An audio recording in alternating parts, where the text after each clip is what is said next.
Welcome to Technia TV. Hello, I am Dr. Sandeep Kumar, Faculty of Management. Today, I am delivering lecture on discriminant analysis. Discriminant analysis is a technique for analyzing data when the criteria or dependent variable is categorical and the predictor or independent variables are interval in nature. For example, the dependent variable may be the choice of a brand of personal computer and the independent variable may be ratings of attributes of personal computers on 7-point Likert scale. The objectives of discriminant analysis are as follows. First one, development of discriminant functions or linear combinations of the predictor or independent variables that best discriminate between the categories of the criteria or dependent variable. Second one, examinations of whether significant differences exist among the groups in terms of the predictor variables. Third one, determinations of which predictor variable contribute to most of the intergroup differences. Fourth one, classifications of cases to one of the groups based on the value of the predictor variables. Fifth one, evaluations of the accuracy of classification. Discriminant analysis techniques are described by the number of categories possessed by the criteria variable. When the criteria variable has two categories, the technique is known as two-group discriminant analysis. When three or more categories are involved, the technique is referred to as multiple discriminant analysis.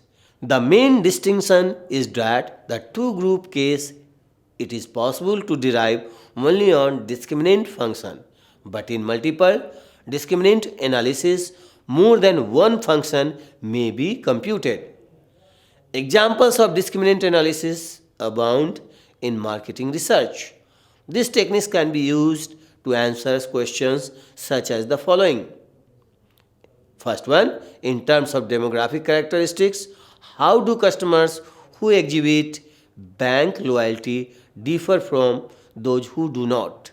Second one, do heavy users, medium users, and light users of soft drinks differ in terms of their consumptions of frozen foods? Third one, what psychographic characteristics help differentiate between price sensitive and non price sensitive buyers of groceries? The fourth one, which is do market segments differ in their media consumptions habits? The last one, what are the distinguishing characteristics of consumers who respond to direct mail solicitations? Now I am explaining the relationship between discriminant analysis, ANOVA, and regression analysis. The relationship between discriminant analysis, ANOVA, and regressions analysis are shown in table.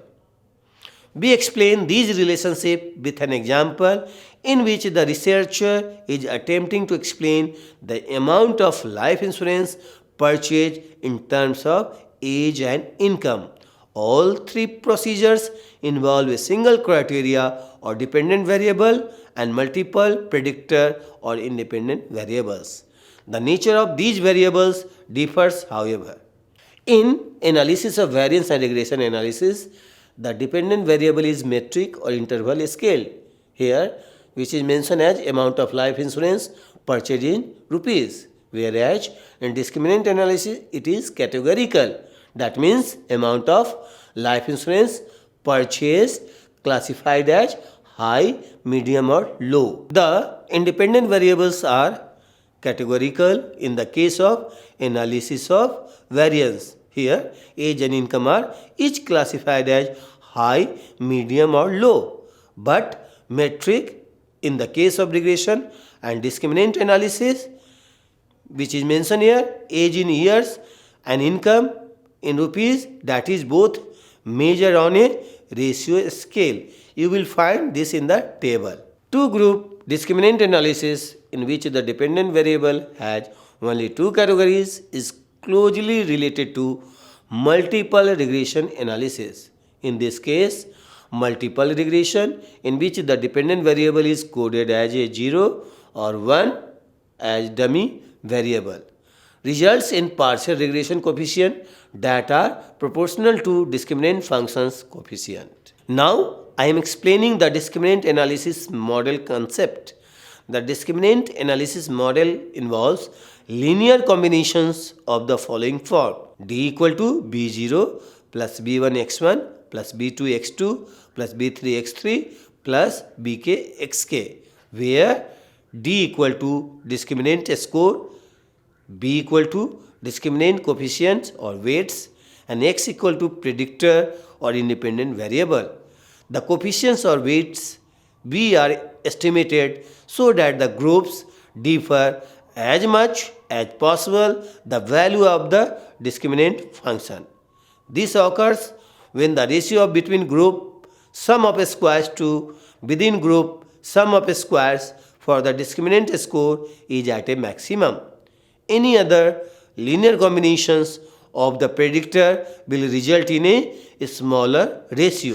This is the end of my lecture on discriminant analysis. Hope you will find it useful.